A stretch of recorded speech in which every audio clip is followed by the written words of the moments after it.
Hi everybody and welcome to another ABT video. I've got my good friend Bob here today and we're going to now be working on something a little bit different. I know you guys have all been asking to see more of the process.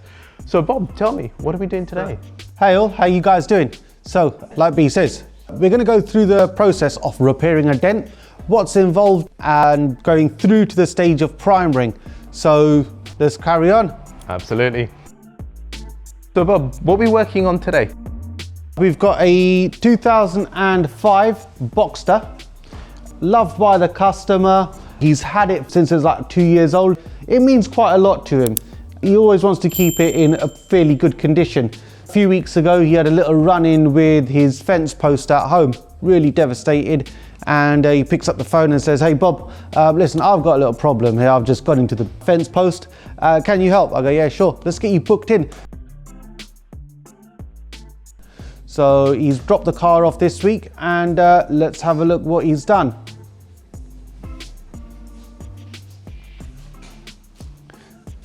So as you can see, we've already started stripping the car to gain access to the repair. He's done this little dink down there and it's taken in the arch line here. So although some of you may look at it and think it's only a small dent, but for some people that's the end of the world for them. So with no further to say or do, we're going to carry on and we're going to show you how to repair this dent.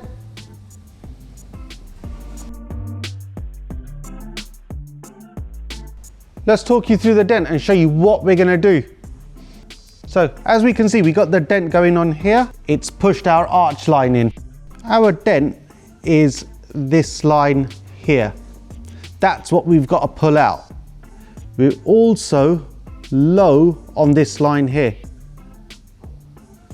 Right. So now when we look down the side of the dent, as a dent goes in, it's going to push another area out. We can see here we've got a crown, what we call a crown. That's been pushed out. So as we push this dent out along here, we're also going to be knocking the crown down here. There's also a crown along here as well. That's how we're going to do this dent. So first of all, find access points to where we can get to the back of the dent so we can start pushing that dent out and pulling the crown down. When we get to a point where we can't get to the with any tools from the back, then we'll be welding some studs across there to push, to pull, to give us a hand and pull the dent out. We're going to just go through some of the tools that we're going to be using for this repair. So first of all, we've got our basic tools here, our hammers, files, clippers. We've got a profile tool there, some sanding blocks, dent pulling tools in there. That's our stud welding kit. We'll show that in action. Got our dual action sanding machine there with all the sandpapers and grades. We'll be going through the grades, what we'll be using and when to use a certain grade. As a rule of thumb, what we'll be doing is we'll be starting off with a really coarse paper first, grade of paper, to sand, take off the paint, which will probably be sort of like I say 80 grit to start off with. And then as the repair goes on, when we're sanding back, feathering back the paint, filling and sanding, we'll be going higher into the grades, going from an 80, and our repair will eventually finish off in a 400 grit. I like to finish filling in 400. So Bob, quick question. I know that for me, it took me a little while to get my head around grading as well. So what's the difference between grit levels of sandpaper? What does that mean? So grit levels are the coarseness of the paper. So we can start off with a 40 grit paper, which is really coarse. And then the higher the number goes, the finer the paper. For taking paint off and surfacing paint off, it will be sort of like a 40 or an 80 or a 120 grit. And then it goes right down to when we wet sand, we can go down to sort of like a 5,000 grade. So yeah, the higher the number, the finer the paper. Okay, perfect, thank you.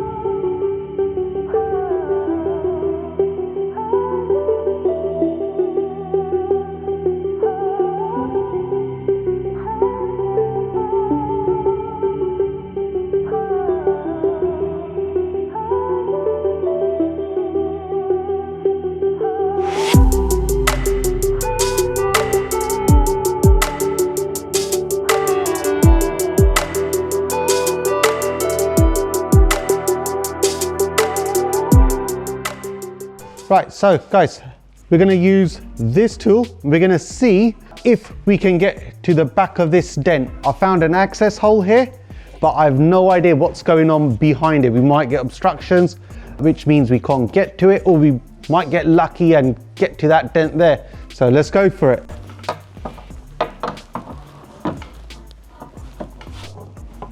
At this moment, we've got an obstruction down here somewhere, so it's stopping us from getting to that dent there. That's not been our friend today. What we're gonna do, we're gonna go in with the stud welding kit. We've got to stud weld it and get the dent out from there. Start repairing that dent.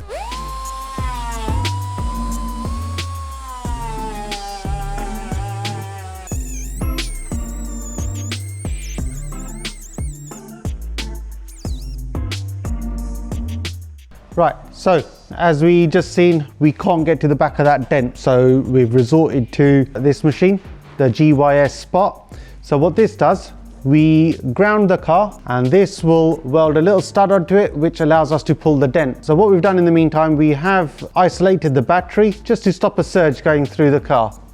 So let's carry on. So what we're doing here, we're pulling the arch line out first, getting that back into a line.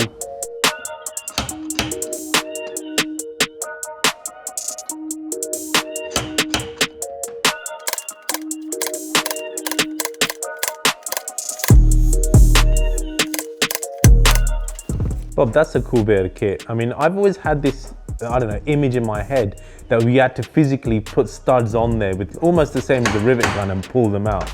I didn't think there'd be something this cool. Well, what you're thinking of is a very old tool there. Do you have them? I think they were called the Rothenberg back then. Great bit of kit for its time, but as time goes on, tools evolve and we end up with things like this. Amazing. So what's it doing is creating an arc which makes it stick to the metal. Yeah, so we're welding a little stud, a very small stud, which allows us to pull the dent with this slide hammer here.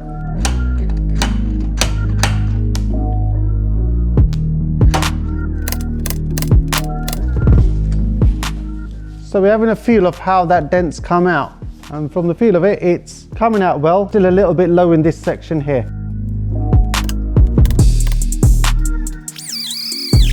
So it's all done by touch and feel then? It comes from years and years of experience. So for me, it's a matter of feeling and seeing where I can feel the low spots at this moment. And where the lower spots are, we've got to go back and keep pulling that dent out.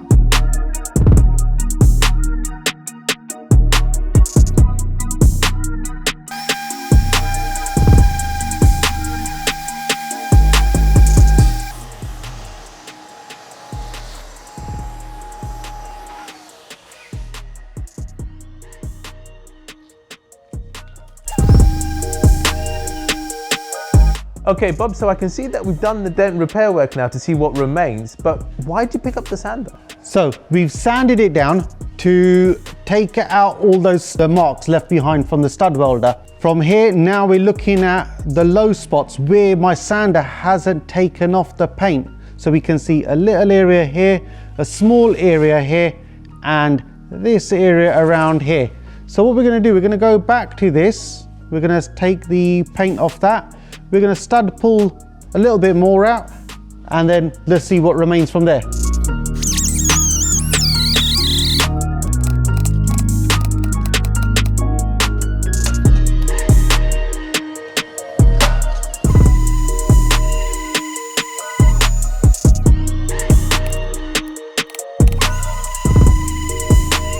I'm quite happy with what we've done. We've brought all that profile line out there.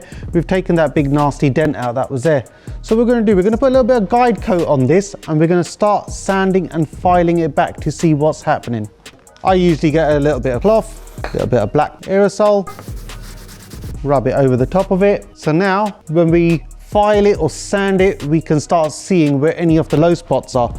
Get a very flat block, a little bit of sandpaper on there, very fine grade, just to take that guide coat off, just to highlight the high spots and the low spots there.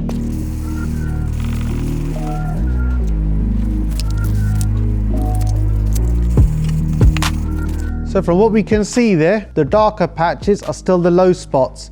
So we're going to do a little bit more pulling on these bits here, and then we'll go in for a body file.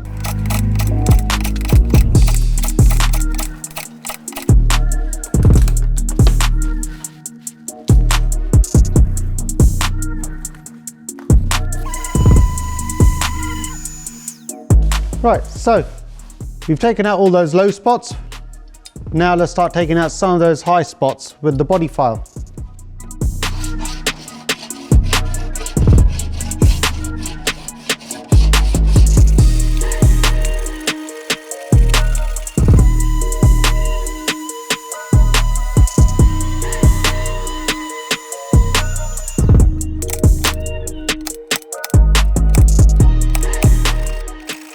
Right, so we've been at this dent now probably about an hour to get it to a stage where I'm happy with. We've got all our arch line, our profile is back into a line, the dents come out. So now we're left with a very, very slight ripple there. What we're gonna do, we're gonna give it a very light skim of fill over the top of that, a very light sand, finish it off with say like a 400 grade paper, and then we'll be ready for some primer.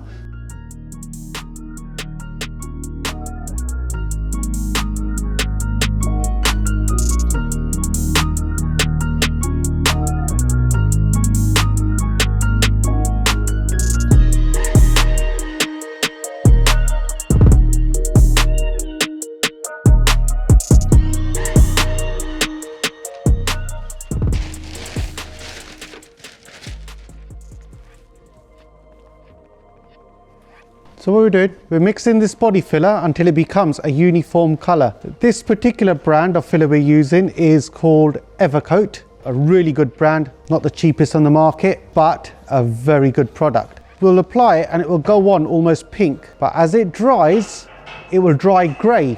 So that's when we know it's going to be good to sand down and that it's dried thoroughly all the way through. So we'll be applying the body filler, we'll over apply the body filler, and then sand it back until we're left with the sharp profile, just taking out those ripples from what we need.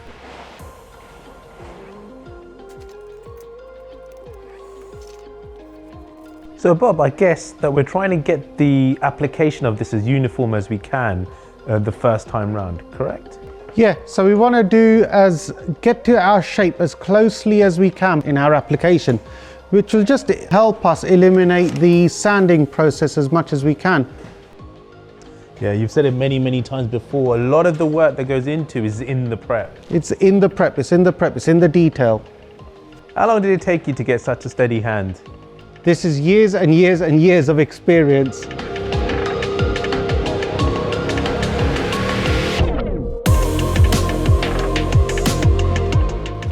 Right, so guys, here we are, we're back again. We've seen our filler has changed color, so that is ready to sand down. We're going to start sanding using one of these blocks, Pinky block, done by Gavin Pink. Look them up, great bit of kit there. We're going to start sanding with a 120 grade, just to give us our basic shape. So now, what we've done so far, we've taken the top surface off that body filler. So you can see we're just sanding it down, going down thinner and thinner. So we started off with 120 grade. We're now going down to a 240 grade. And what we're going to now do is apply a little bit of guide coat, bit of dust. And this will start highlighting the shape that we want to get.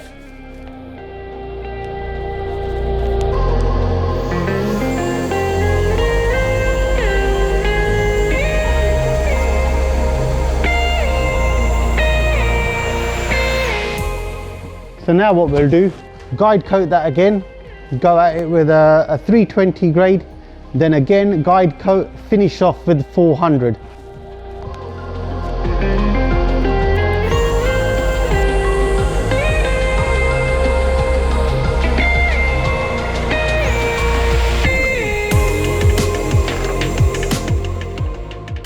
Now you've seen, we've just finalized that line, taken any ripples out. There's a very light skim. We've taken most of that body filler off, leaving a very light skim. We can still see bits of metal coming through, bit of metal ground there. All that is now leveled out. It's been finished off in a 400 grade paper. Now what we're going to do, we'll just feather out all this outer edge here, taking out all those rough scratches and going down to a 400 grade.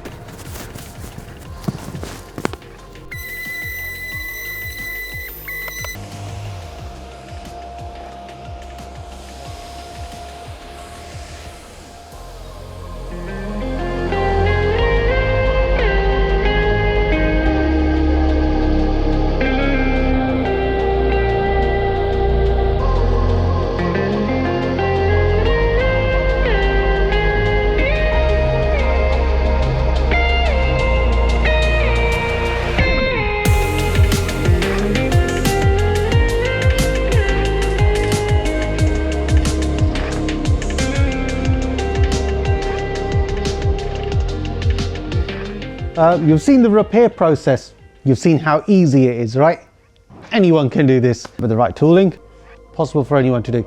Now what we're going to do, we're going to move over to the primer stage. We're going to mask this all up, and then we're going to apply some 2K high build primer. So what the primer does is it will further smoothen this out. Although we've gone down to a really fine 400 grade, by spraying a primer over the top of this now, then we'll sand that back with a super fine paper, maybe go down to an 800 grade, which will just level that out that little bit more, seal in all that filler and that metal, and then just blend existing line in with our new lines.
Guys, what an episode. Like the insights behind a repair job. I never thought there was so much involved. So Bob, thank you so much for the deeper insight.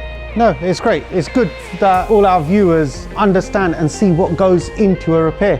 This industry has got such a bad reputation of just putting filler into repairs. But what we don't see is what goes on behind the actual repair process. So I hope this has given some insight into what goes into a standard repair of what we do down here. Yeah, I mean, absolutely, I agree. I mean, look, there's so many horror stories online. I mean, we were talking about it just earlier, like the TikToks and the Instagrams. Yeah. Well, what people do for TikTok and Instagram views when they mix up sand cement and shove it into cars, it's unbelievable. And it's, those sort of things, they get views. These things, unfortunately, don't get views because they're effectively boring. But if you want to see what really happens in a workshop, then that's what we're here to show you guys. Exactly. I mean, you see those horror stories online, especially in America. I think the Americans call it what, Bondo? I think they call it. Yeah. Bondo, yeah. So same difference. But hopefully today you've seen the professionalism and what it takes. And yes, technically you could do this yourself. However, the skill set that we see in Bob's natural hand movements as he just meets those contours, those lines, those body lines of the vehicle quite easily, naturally, because of years and years of expertise. That's not something that we're going to be able to do at home. I know I couldn't. But yeah, Bob, any final thoughts? That's what we do here at Auto Body Absolutely. Technique. Well, thanks everybody. Thanks for watching, and right, we'll see you next week. Take care. Bye-bye.